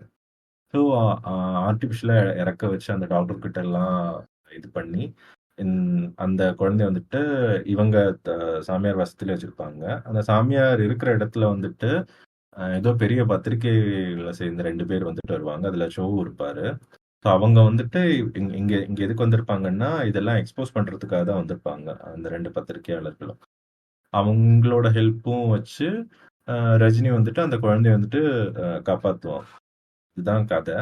கடைசியில வந்துட்டு இவங்க அந்த கேரவன் பஸ் ஒண்ணு காட்டியிருப்பாங்கல்ல, அந்த பஸ் வந்துட்டு கடைசியில எரிச்சிருப்பாங்களாமா. கடைசியில வந்துட்டு எரியிற மாதிரி காமிச்சிருப்பாங்க. அது ஆக்சுவலாவே எரிச்சு அப்பதான் ரியலிஸ்டிக்கா இருக்கும்னு சொல்லிட்டு எரிச்சிருப்பாங்க. அது வந்துட்டு ஒரு தகவலா இருந்துச்சு. எஸ்பி முத்துராமனுமே ஏதோ ஃபியூச்சர்ல இன்டர்வியூஸ்ல புக்ஸ்ல எல்லாம் சொல்லியிருப்பாங்க, இந்த படம் வந்துட்டு அப்போ ரிலீஸ் ஆனது வந்துட்டு ஒர்க் அவுட் ஆகல, ஏதோ வித்தியாசமான கதையா படமா இருந்துச்சு, அதனாலே நிறைய பேருக்கு வந்துட்டு அதை ஏத்துக்க முடியல அப்படின்னு சொல்லிட்டு சொன்னாரு. இப்ப நம்ம அடுத்த படத்துக்கு போவோமா? ஏன்னா அதை பத்தி பேசுறதுக்கு ஒருத்தவங்க துடிச்சுக்கிட்டு இருக்கிறது எனக்கு இங்க வரைக்கும் கேக்குது. ஸோ அப்படிப்பட்ட ஒரு அற்புத காவியம் வந்து மயங்குகிறாள் ஒரு மாதை. நான் ஒன்லைன் மட்டும் தாங்க படிச்சேன், அதுக்கே வெளவெளத்து போயிட்டேன். ஃபுல்லா பார்த்தவங்க நீங்க சொல்லுங்க. இப்ப வந்து நம்ம 4 படம் வந்து பாட்காஸ்டுக்காக எடுத்தோம். கழுகு, ஜப்பானில் கல்யாணராமன், 6லிருந்து 60 வரை, அப்புறமா மயங்குகிறாள் ஒரு மாது. மயங்குகிறாள் ஒரு மாது ஃபர்ஸ்ட் பார்க்கலாம். ஏன்னா இது 3மே வந்துட்டு ஆல்மோஸ்ட் அடிக்கடி நான் பார்த்த படம் தான். ஓரளவுக்கு கதை என்னன்னு தெரியும், யார் ஹீரோ யார் ஹீரோயின், எந்த பாட்டு நல்லா இருக்கும்ன்றதெல்லாம் எல்லாம் ஓரளவுக்கு தெரியும். இந்த மயங்குகிறாள் ஒரு மாது வந்து கேள்விப்பட்டதே இல்லையே, சரி இந்த படத்தை ஃபர்ஸ்ட் பார்க்கலாம் அப்படின்னு நான் பண்ணதுதான் என் வாழ்க்கையில இன்னொரு இடத்துல நான் வாழ்க்கையில பண்ண இன்னொரு மிஸ்டேக் அப்படின்ட்டு இதையே சேர்த்து எழுதிக்கலாம். இந்த படத்தை நான் பார்த்தது வந்துட்டு படம் வந்து 1975 வந்திருக்கு. 2 மணி நேரம் படம், ஃபுல் 2 மணி நேரம் படம். இப்போ வந்துட்டு எடுத்தது வந்து இவருதான். அப்புறம் ப்ரொடியூஸ் பண்ணது வந்து எஸ் பாஸ்கர்னு ஒருத்தர் ப்ரொடியூஸ் பண்ணியிருக்காரு. சுஜாதான் நம்ம அவளொரு தொடர்கதையில இருப்பாங்களே அவங்க தான் ஹீரோயின். ஆர் முத்துராமன் ஹீரோவா இருப்பாரு. அப்புறம் தேங்காய் சீனிவாசன் தான் வந்து படத்தோட வில்ல ஆக்சுவலா. அப்புறம் விஜயகுமார் வந்து இன்னொரு செகண்ட் ஹீரோவா இருப்பாரு இந்த படத்துல. படத்தோட கதை என்னன்னா, ஒரு காலேஜ் படிக்கிற பொண்ணுக்கு அவளுக்கு வந்து ஃபர்ஸ்ட் இயர் செகண்ட் இயரோ தேர்ட் இயரோ படிச்சுட்டு இருக்கா. அவளுக்கு செக்ஷுவல் தாட்ஸ் வர ஆரம்பிச்சிருச்சு.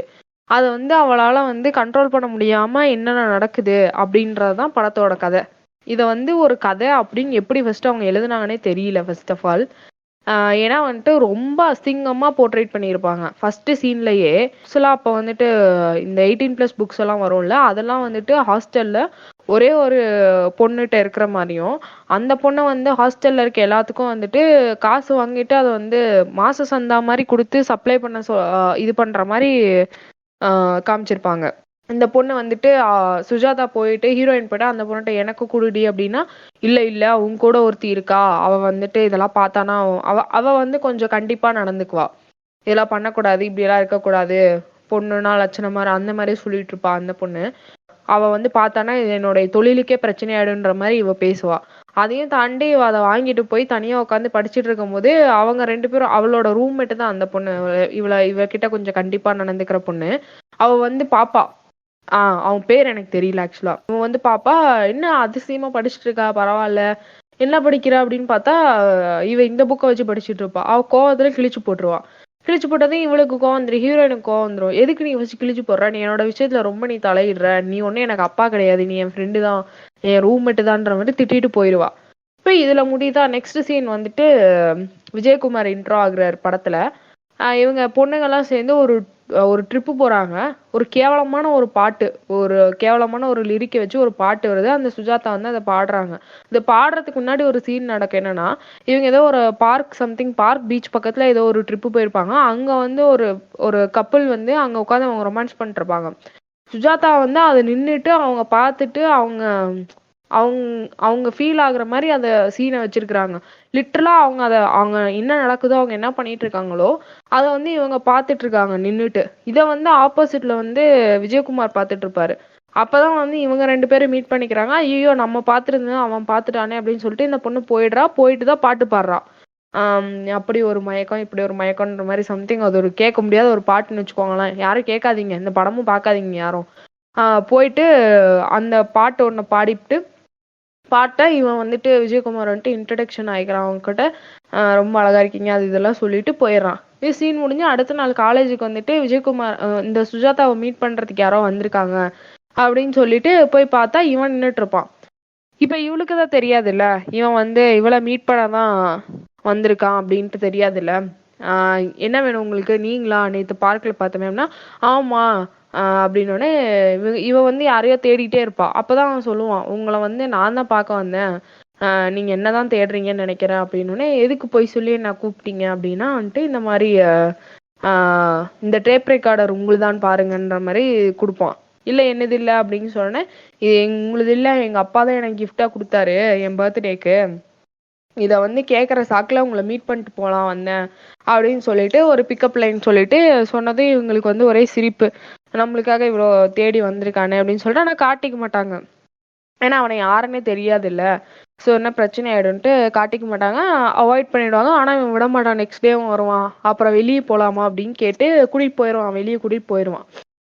வெளியே கூட்டிகிட்டு போகிறவன் சினிமாவுக்கு போகலான்னு போவாங்க.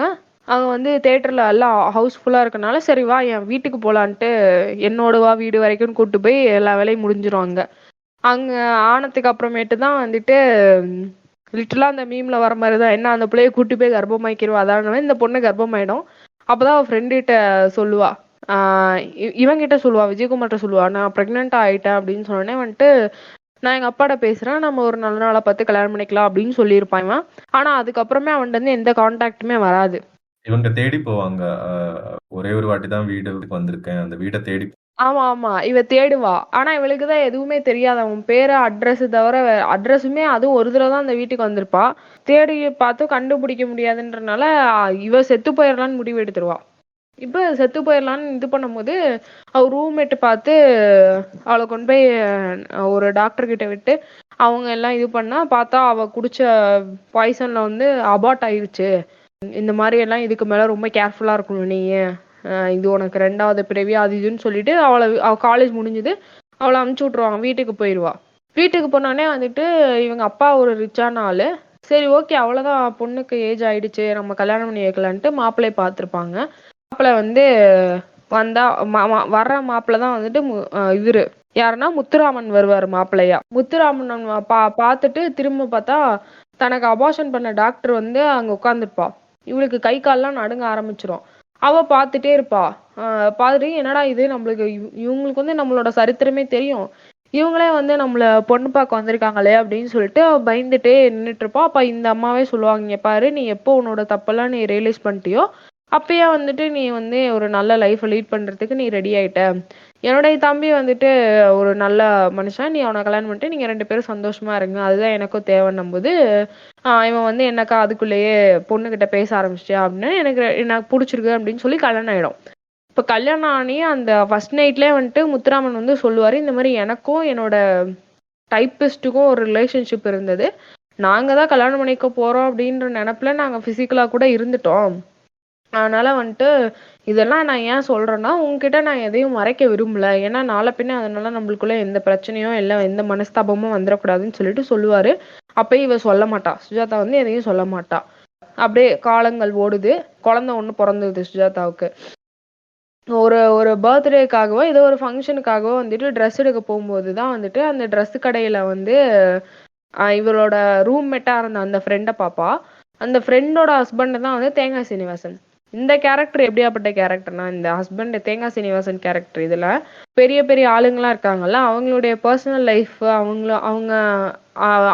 அவங்களுடைய பர்சனல் லைஃப் வந்துட்டு அவங்களுக்கே தெரியாம போட்டோ எடுத்து அவங்க கிட்ட காசு வாங்குறதா இந்த கேரக்டரோட வேலையே. இப்போ வந்து இவளுக்கு இதெல்லாம் தெரியாது, அவ ஒய்ஃபுக்கு இதெல்லாம் தெரியாது, சுஜாதாவுக்கும் இதெல்லாம் தெரியாது. இதுதான் எங்க ஹஸ்பண்டு அப்படின்னு சொல்லி இன்ட்ரடியூஸ் பண்ணிக்குவாங்க. நீங்க ஒரு நாள் வீட்டுக்கு வாங்க அப்படின்னு சொல்லிட்டு போயிடுவாங்க. இப்ப அவன்லாம் வந்துட்டு இவங்களோட வீட்டுக்கு வராங்க. தேங்காய் சீனிவாசன் இவளோட கிளாஸ்மேட்டு, ரூம்மேட்டு எல்லாம் இவளோட வீட்டுக்கு வந்து போட்டோலாம் எடுத்துக்கிறாங்க. நல்லா ஒரு மெமரியா இருந்துச்சு அப்படி இப்படின்னு சொல்லிட்டு அப்புறம் போயிட்டு இவன் போட்டோ கழுவும் போதுதான் வந்துட்டு இவனுக்கு இது எங்கேயோ இந்த பொண்ணை பார்த்த மாதிரியே இருக்கே அப்படின்னு யோசிக்கும் போதுதான் ஞாபகம் வருது. ஆக்சுவலா அப்பா இவ காலேஜ் படிக்கும் போது வந்துட்டு விஜயகுமார் கூட வந்துட்டு அவங்க வீட்டுக்கு போயிருந்தப்ப வந்துட்டு அவங்க 2 பேரும் பிசிக்கலா இருக்கிறது வந்து இவன் போட்டோ எடுத்திருப்பான். தேங்காய் சீனிவாசன் வந்து போட்டோ எடுத்திருப்பான். அதுக்காக வந்துட்டு விஜயகுமார்கிட்ட வந்து மிரட்டி காசு கேட்டிருப்பான். சம் 10,000 என்னமோ வந்து கேட்டிருப்பான். அதுல அவ பாதிதான் கொடுத்திருப்பான். மீதியை வந்து அவன் தந்திருக்க மாட்டான். ஏன்னா வந்து அவங்க அப்பா ஏதோ இல்லீகல் பிசினஸ் பண்றாருன்னு சொல்லி அந்த டைம்ல 2 பேத்தையும் அரெஸ்ட் பண்ணியிருப்பாங்க. இது வந்து இந்த ஸ்டோரி வந்து ஹீரோயினுக்கு கம்ப்ளீட்டா தெரியாது. இப்ப இவன் என்ன பண்ணுவான், தேங்காய் சீனிவாசன் அந்த போட்டோவெல்லாம் மறுபடியும் பிரிண்ட் போட்டு எடுத்துட்டு வந்து சுஜாதாட்ட கொடுத்து இவங்களை டார்ச்சர் பண்ண ஆரம்பிப்பான். எனக்கு காசு கொடு, இந்த போட்டோலாம் இல்லைன்னா நான் அவன் ஹஸ்பண்ட் கிட்ட காமிச்சிருவேன் அப்படின்னு. நாளுக்கு நாள் ரேட்டு ஜாஸ்தி இப்படிதான் போவோம். ஃபர்ஸ்ட் 50,000 கேட்பான், அவன் 30,000 கேட்பான், 50,000 கேட்பான், அப்புறம் ₹1,00,000 கொடு நான் வீடு வாங்க போறான்லாம் சொல்லுவான். ஏன்னா நீ என்ன பெரிய சம்பாரிச்சு வீடு வாங்குற மாதிரி வந்துட்டு அந்த பொண்ணை பிளாக்மெயில் பண்ணி வீடு வாங்குற அளவுக்கு போயிடுவான். இவளும் வந்துட்டு ஹஸ்பண்டுக்கு தெரியாம அவன் தர காசெல்லாம் எடுத்து தர்றது, அப்புறம் அவங்க அப்பாட்ட போய் காசு கேட்கறது, இவ ஒரு மென்டல் டிராமாக்குள்ள சிக்கிக்குவா. இப்ப ஆல்ரெடி இந்த பிரச்சனை போயிட்டு இருக்கும் போது ஹஸ்பண்ட் என்ன பண்ணுவான், வீட்டுக்கு ஒரு டிரைவரை கூட்டிட்டு வருவான். அந்த டிரைவர் யாருன்னா இவளோட எக்ஸ், ஹீரோயினோட எக்ஸ் தான் டிரைவரா வரான். இது வரைக்குமே எனக்கு வந்து இப்ப இதை சொல்றதுக்கு எனக்கு தலையெல்லாம் சுத்துது. இது வரைக்கும் நான் பொறுமையா பார்த்துட்டு எனக்கு ஏன்டா இந்த படம் பார்த்தேன்ற மாதிரி ஆயிடுச்சு. இப்ப அந்த பொண்ணோட எக்ஸ் லவரே வீட்டுக்கு கூட்டிட்டு வந்து டிரைவரா வைக்கிறாங்க. அவன் இவளை பார்த்ததும் வந்துட்டு அப்பதான் அவன் ஹஸ்பண்ட் போனதுக்கு அப்புறம் தான் சொல்றான், நான் இந்த மாதிரி ஒண்ணு வந்து தேடினேன், நீங்க ஹாஸ்டல் விட்டு போயிட்டேன், எனக்கு ஒரு பர்சனல் பிரச்சனை, நான் அதனால என்னை அரெஸ்ட் பண்ணிட்டாங்க, போலீஸ்ல இருந்தேன் நான் இத்தனை நாளா, இப்பதான் உன் ஹஸ்பண்ட் தான் எனக்கு வேலை கொடுத்துருக்காங்கன்ற மாதிரி பேசுவான். அவ எதுவுமே இது பண்ண மாட்டான். ஏன்னா இப்ப அவ மேரிடு, அவளோட லைஃபே ஃபுல்லா கம்ப்ளீட்டா சேஞ்ச் ஆயிடுச்சு. அவ எதுவும் ரெஸ்பாண்ட் பண்ண மாட்டா. இந்த சீன் நடந்துட்டு இருக்கும் போதே இவன் வந்துருவான், தேங்காய் சீனிவாசன் உள்ள வந்துருவான். நீ இவனை வந்து மறுபடியும் வீட்டுக்கே கூப்பிட்டு வந்து வச்சுக்கிட்டியான்ற மாதிரி அவன் ரொம்ப வக்கரமா பேச ஆரம்பிச்சுட்டு 2 பேத்தையும் சேர்த்து வச்சு மறுபடியும் பேசுவான். எனக்கு தெரியும் நீ எதுக்கு இங்க வேலைக்கு சேர்ந்திருக்க அப்படின்ட்டு இந்த போட்டோஸ் எல்லாம் கையில வச்சுட்டு அவளை மிரட்டிட்டு காசு வாங்குறதாவே இருப்பான். இப்பதான் ஒவ்வொரு அமௌண்ட்டும் வந்துட்டு கம்மியாகும் போதும் ஹஸ்பண்ட் வந்துட்டு காலேஜ்க்கு கொடுக்கறதுக்காக டொனேஷன் பண்றதுக்காக ஒரு பர்டிகுலர் அமௌண்ட் சொல்லியிருப்பான். இவ அதுல இருந்து முக்காவாசி வந்துட்டு தேங்காய் சீனிவாசன் கொடுத்துட்டு மீதி காசு தான் வந்துட்டு இவளுக்கு காலேஜ்க்கு கொடுத்துருப்பாங்க. அப்பதான் இவருக்கு டவுட் வரும், something is wrong with this female அப்படின்ற மாதிரி அவங்க அப்பாட்ட போய் கேட்பான். ரெண்டாவது வாட்டி காசு கேட்கிறப்போ அப்பாவுக்கு வந்துட்டு பிசினஸ்ல நெருக்கடி இருக்கு, அது கொஞ்சம் காசு கொடுங்கன்னு சொல்லிட்டு கேட்பாங்க. அந்த மாதிரிலாம் பண்ணிட்டு இருப்பா. அப்புறமா வந்துட்டு இவனுக்கு டவுட் வந்துட்டே இருக்குன்ட்டு தன்னோட குழந்தைகிட்ட வந்து கேட்பான், என்ன வீட்டுல நடக்குது அப்படின்னு. அந்த மாமா வருவாருமா, அப்பா அம்மா வந்து இப்படி கட்டு கட்டா காசு எடுத்து தருவாங்கன்னா, இவ்வளவா இல்லப்பா, இவ்வளவா இல்லப்பா, இவ்வளவா இன்னும் நிறையாப்பா அப்படின்னு அந்த எல்லாத்தையும் சொல்லிவிடும் அந்த பையன். இதை வந்து அவன் பின்னாடி இருந்து கேட்டு அப்படியே மயக்கம் போட்டு விழுந்துருவா. இந்த சீன் இங்க நடந்து இவளை ஹாஸ்பிட்டல் கூட்டு போயிருவா. ஹாஸ்பிட்டல்ல இருக்கிற அந்த டாக்டர் வேற இவங்க வந்துட்டு முன்னாடி ஆளாயிருக்காங்கன்னு எல்லாம் டயக்னோஸ் பண்ணி சொல்லிடுறாரு. அது கொஞ்சம் காமெடியா இருந்துச்சு. அவங்கள வந்துட்டு நல்லா பாத்துக்கணும், அவங்களுக்கு இனிமே நிறைய பிரச்சனை கூடாது, அவங்க வந்துட்டு முன்னாடியே ஒரு இந்த மாதிரி ஏதோ. ஆமா, அவன் வந்து முக்காலமும் உணர்ந்த டாக்டர் மாதிரியே பேசுவான். முன்னாடியே இந்த பொண்ணுக்கு ஏதோ பிரச்சனை ஆயிருக்கு அப்படின்ட்டு. இந்த சீன் இங்க நடந்துட்டு இருக்கும் போதே அங்க வந்து தேங்காய் சீனிவாசன் வீட்டுல வந்துட்டு விஜயகுமார் போயிட்டு அந்த போட்டோ எல்லாம் இது பண்றேன் அப்படின்னு சொல்லிட்டு 2 பேருக்கும் சண்டை நடக்க ஆரம்பிச்சிரும். அப்ப அவனோட ஒய்ஃப் பாத்துருவா. விஜயகுமார் அது தேங்காய் சீனிவாசனோட ஒய்ஃப் பாத்துட்டு, ஓ நீ இந்த போட்டோகிராஃபி தான் நீ பண்ணிட்டு இருக்கியா, இதுல இருந்து சம்பாரிச்சுதான் எங்களை வாழ வைக்கிறியா, எங்களுக்கு இப்படி ஒரு காசு தேவையே இல்லை அப்படின்னு சொல்லிட்டு அவ தீ குளிக்க போயிருவா குழந்தைய தூக்கிட்டு போயிட்டு. அப்பதான் இவன் திருந்திட்டு, இல்ல நான் இனிமே இந்த பண்ண மாட்டேன் அப்படின்னு ப்ராமிஸ் பண்ணிட்டு அப்பதான் ஹாஸ்பிட்டலுக்கு வருவாங்க. அந்த பொண்ணு சொல்லிவிடுவா அதுக்குள்ள எல்லாத்தையும். சுஜாதா வந்து இந்த மாதிரி நான் ஒரு ப்ரீவியஸ் ரிலேஷன்ஷிப்ல இருந்தேன், அது வேற யாரும் இல்ல இவன் தான் அப்படின்னு எல்லாத்தையும் சொல்லிடுவா. அப்பதான் இவன் சொல்லுவான், இல்ல ஆக்சுவலா வந்துட்டு நான் வந்து அந்த மாதிரி ஃபர்ஸ்ட் நைட் அப்ப நான் சொன்னது வந்துட்டு நீ என்கிட்ட சொல்லணுன்றதுக்காக தான். நான் அந்த மாதிரி எல்லாம் ரிலேஷன்ஷிப்ல இல்ல. உனக்கு எந்த ஒருவேளை உன்கிட்ட ஒரு மைனஸ் இருக்கு, என்கிட்டயும் ஒரு மைனஸ் இருக்குன்னு உனக்கு தெரிஞ்சிச்சுன்னா நீ வந்து ஹாப்பியா ஃபீல் பண்ணுவேன்றதுக்காக தான் நான் அப்படி ஒரு பொய் சொன்னேன் அப்படின்ட்டு இவன் சொல்லுவான். இவன் வந்துட்டு என்னங்க என்ன மன்னிச்சிருங்க அப்படின்னு யூஸ்வலா எப்படி கதை முடியணுமோ அதே மாதிரிதான் அவன் திருந்திடுவான். இவெல்லாம் வந்துட்டு சொன்னதெல்லாம் லாஸ்டா ஃபைனலா அப்ரூவர் ஆகிட்டு ஹஸ்பண்ட் கூட நல்லா வாழ ஆரம்பிச்சிருவாங்க. இதுதான் ஒரு கதை. இதுல வந்துட்டு தலைவலி கர்மமா இருந்ததெல்லாம் வந்துட்டு இவங்களோட காலேஜ் சீன் தான். ஏன்னா இது எதுக்கு அந்த மாதிரி எடுத்தாங்க, அந்த பொண்ணு எதுக்கு வந்துட்டு அப்படி ஒரு பர்வர்ட் மாதிரி காமிச்சிட்டு இருந்தாங்கன்றதெல்லாம் தான் புரியவே இல்லை. அது என்ன அந்த அம்மாவுக்கு வந்து அப்படியெல்லாம் ஒரு கேரக்டர் தராங்கன்னு தான் எனக்கும் தெரிய மாட்டேங்குது இந்த தமிழ் டைரக்டருங்கெல்லாம். மனசுல இருந்த பாரமே குறைஞ்சிருச்சு. வேற யாராவது ஏதாவது சொல்றதுன்னு சொல்லுங்க. அதான் ஒரு பொண்ணுக்கு வந்துட்டு செக்ஷுவல் தாட்ஸ் வர்றது வந்துட்டு எவ்வளவுக்கு எவ்வளவு வியர்டா இருக்க முடியுமோ அவ்வளவுக்கு அவ்வளவு வியர்டா காமிச்சிருப்பாங்க. சொன்ன மாதிரி ரொம்ப அன்கம்ஃபர்டபுளா இருந்துச்சு. அவங்க கொடுக்குற எக்ஸ்பிரஷன்ஸ், அவங்க பாக்குற விதம் வந்துட்டு எல்லாமே ரொம்ப ஒரு மாதிரி அந்த டிவன் செக்ஷுவல் நேச்சர்ல இருக்கிற மாதிரி ரொம்ப எக்ஸ்ட்ரீமா இருக்கிற மாதிரி காமிச்சிருக்காங்க. அண்ட் இந்த அபோஷன் கழிச்சு வரப்போ உனக்கு வந்துட்டு ஒரு புது வாழ்வு கிடைச்சிருக்கு, இப்ப நீ வந்துட்டு எல்லாமே திருந்தி வாழலாம் அப்படிங்கிற மாதிரி சொல்றது. முத்துராமன் கேரக்டர் வந்துட்டு ஹஸ்பண்ட் கேரக்டர் வந்துட்டு கடைசி சீக்ல நீங்க சொன்னீங்கல்ல, நானும் இந்த மாதிரி நீங்க சொல்லுன்னு சொல்லிட்டு ஆக்சுவலா அவர் என்ன பண்ணிருப்பாருன்னா, ஃபர்ஸ்ட் அவங்க பொண்ணு பார்க்க வரப்பவே இவங்க அந்த டாக்டர் லேடி டாக்டர் இருப்பாங்கல்ல, அவங்க கூட சுஜாதா பேசுறது வந்துட்டு இவர் ஒட்டு கேட்பாரு. ஸோ அது வச்சுதான் அந்த ஃபர்ஸ்ட் நைட்ல வந்துட்டு இந்த மாதிரி சொல்லுவாரு. ஸோ நான் சொன்னா நீங்க சொல்லியிருப்பேன்னு நினைச்சேன் அப்படின்னு சொல்லிட்டு அந்த கிளைமேக்ஸ்ல சொல்லுவாங்க. எனக்கு வந்துட்டு ரொம்ப கஷ்டமா தோணுன ஒரு விஷயம் வந்துட்டு கடைசியில இவங்க தேங்காய் சீனிவாசனோட ஒய்ஃப் கேரக்டர் ஜெயலட்சுமி பண்ணிருப்பாங்க. அவங்க வந்துட்டு கன்ஃபர்ம் பண்ணுவாங்க இந்த மாதிரி, இதுக்குதான் இப்படிதான் நீ வந்துட்டு காசு சம்பாதிக்கிற, இப்படியான காசு தேவையில்லை அப்படின்னு சொல்லி சொன்னதும் அவங்க வந்துட்டு ஸ்டார்ட் பண்றப்பவே என்ன டைலாக் சொல்லுவாங்கன்னா, இந்த மாதிரி பிசினஸ் பாக்குறவங்களுக்கும் ஒரு விபச்சாரியா இருக்கிறவங்க விபச்சாரம் பண்றதுக்காக தான் போகிறதுக்கு என்ன வித்தியாசம் அப்படின்னு ஒன்று சொல்லுவாங்க. அது ஃபர்ஸ்ட் ஆஃப் ஆல் அந்த விபச்சாரத்தை வந்துட்டு கேலி பண்ற மாதிரியான ஒரு விஷயம். அதே டோன்லயே உடனே அடிச்சிருவான், தேங்காய் சீனிவாசன் அடிச்சிருவான். உடனே சொல்லணும்னா, நீங்க என்ன அடிங்க, நீங்க என்ன கொல்லுங்க, அது உங்களோட உரிமை அப்படின்னு சொல்லுவோம். என்னடா அந்த காலத்திலேயே அர்ஜுன் ரெட்டி எடுத்து வச்சிருக்கீங்க மாதிரி இருந்துச்சு. ஆனா உங்களுக்கு வந்துட்டு உங்களுக்கு அந்த உரிமை உண்டு. ஆனா இந்த மாதிரியான பிசினஸ் வந்துட்டு பண்ணி நீங்க காப்பாற்ற வேண்டாம் அப்படின்னு சொல்லுவாங்க. எனக்கு அது ரொம்ப ஒரு மாதிரி இது பண்ற மாதிரி இருந்துச்சு. இந்த படம் பாத்தீங்கன்னா கடைசியில வந்துட்டு அந்த ஒரு கனவு சீக்வன்ஸ் வரும்ல, சுஜாதா அந்த மாதிரி கனவு காணுவா. ஒரு வாட்டி தேங்காய் சீனிவாசன் கேரக்டர் வந்துட்டு காசு கேட்கறதுக்கு வரப்போ முத்துராமன் கேரக்டரும் வீட்டுல இருப்பான், விஜயகுமாரும் இருப்பாரு, மூணு பேர் இருப்பாங்க. உடனே இவருக்கு முத்துராமனுக்கு எல்லாமே தெரிய வந்துடும். உள்ள போய் கன் எடுத்துட்டு வந்து 2 பேரையும் சுட்டு தள்ளிடுவாங்க. கடைசியில வந்துட்டு சுஜாதா வந்துட்டு என்னையும் சுட்டுருங்க அப்படின்னு சொல்லுவாங்க. இவர் வந்துட்டு கன் வந்துட்டு அவரு மேல வச்சுட்டு சுட்டுற மாதிரி கனவுல இருந்து விழிச்சிருவாங்க. ஸோ கதையோட எண்டிங் வந்துட்டு இந்த மாதிரி சிமிலரா தான் ஏதோ வச்சிருந்தாங்க. அதாவது சுஜாதாவோட கேரக்டர் வந்துட்டு இறக்குற மாதிரி. அந்த மாதிரி வைக்காம இருந்ததுக்காகவே நிறைய டிஸ்ட்ரிபியூட்டர்ஸ் வந்துட்டு அந்த படத்தை டிஸ்ட்ரிபியூட் பண்ண விரும்பல. அதாவது பாசிட்டிவ்ல இந்த மாதிரியான விஷயங்கள் டிஸ்கஸ் பண்ணியுமே பாசிட்டிவ்ல முடியும்னு சொல்லிட்டு டிஸ்ட்ரிபியூட்டர்ஸ் யாருமே இந்த படத்தை வந்துட்டு டிஸ்ட்ரிபியூட் பண்ணலையா மேடம்? அதனால ப்ரொடியூசரே தான் படத்தை டிஸ்ட்ரிபியூட் பண்ணியிருக்காங்க. இல்ல எங்க அம்மா வந்துட்டு இந்த படம் நல்லா இருக்காது, இதெல்லாம் ஏன் உட்காந்து பாக்குறேன்னு தான் கேட்டாங்க. ஏன்னா அப்படி எடுத்து வச்சிருந்தாங்க. நீங்க சொன்ன மாதிரி ஒவ்வொரு அவங்க அந்த செக்ஷுவல் தாட்ஸ் வரும்போதெல்லாம் ரொம்ப போட்டு அவங்களோட பாடியெல்லாம் ரப் பண்ற மாதிரிலாம் காட்டி வச்சிருந்தானுங்க. எதுக்கு அந்த மாதிரிலாம் ரொம்ப அசிங்கமா எடுத்திருந்தானுங்க, எனக்கு அதான் பிடிக்கல. இவங்க இவங்க மேபி அது ஒரு சேலஞ்சிங்கான கேரக்டர்னு நினைச்சு சுஜாதா பண்ணிட்டாங்களா என்னன்னு தெரியல. ஆனா நல்லாவே இல்லை, பாக்குறதுக்கே ஒரு மாதிரி நம்மளுக்கே ஒரு சங்கட்டத்தை கொடுக்குற மாதிரி எடுத்து வச்சிருந்தானுங்க. அதுதான் பிடிக்கல இந்த படம். அதெல்லாம் ஓடலன்னு தான் நினைக்கிறேன் படம் அவ்வளவா. ஆனா பாசிட்டிவா எடுத்தது வந்துட்டு ஆடியன்ஸ்க்கு ஒர்க் அவுட் ஆயிடுச்சு அப்படிங்கிற மாதிரி தான் சொல்றாங்க. மோரோவர் ஹிந்திலையும் தெலுங்குல ரீமேக் எல்லாம் பண்ணியிருக்காங்க. மனசாட்சியே இல்ல கொஞ்சம் கூட. ஆனா இதைய வேண்டா அங்க வாங்கி ஓட்டுனது.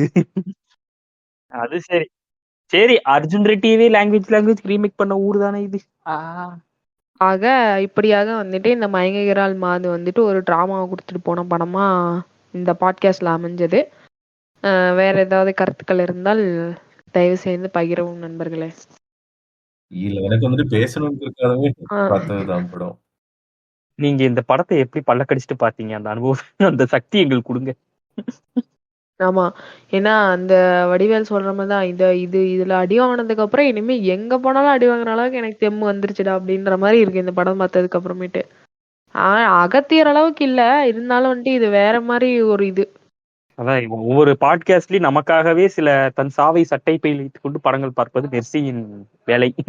வானமே இல்லை, அதை தொடர்ந்து இது.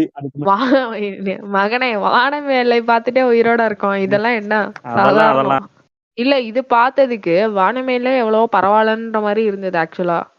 அதுலயே ஓகே, ஏதோ லூசுங்க 4 லூசுங்க வந்துட்டு செத்து போங்க அப்படின்னு ஒரு கதை மாதிரியாவது இருந்தது. காசுக்கு இங்கேடா எடுத்து வச்சிருந்தானுங்க. இதெல்லாம் வந்துட்டு ரொம்ப ஒரு அப்ப எப்படி போர்ட்ரே ஆயிருக்குன்னா, அப்ப காலேஜ் படிக்கிற பொண்ணுங்க வந்துட்டு இப்படிதான் இருப்பாங்க, அப்ப காலேஜ் உள்ள ஹாஸ்டல்ல இருக்கிற பொண்ணுங்கலாம் வந்துட்டு இப்படிதான் இருப்பாங்கன்ற மாதிரி தானே. ஏன்னா படத்துல பாக்குறது இதுல வர்றதெல்லாம் தானே வந்துட்டு உண்மைன்னு நம்பிட்டு இருந்தாங்க அப்ப.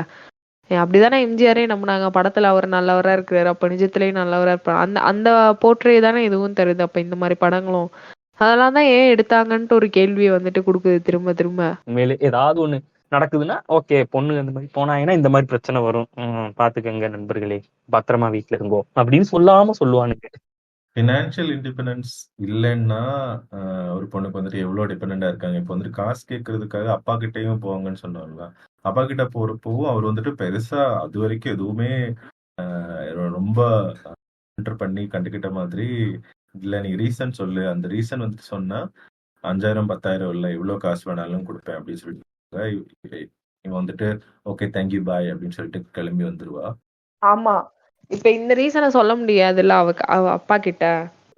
என்னன்னா அதாவது ஒன்னும் ஃபினான்ஷியல் இண்டிபெண்டன்ஸ் இருக்கணும், இருந்தாதான் குடும்பத்தை காப்பாத்துக்கான கான்ட்ரிபியூஷன் கொடுக்கும், அது ஒண்ணு இருக்கு.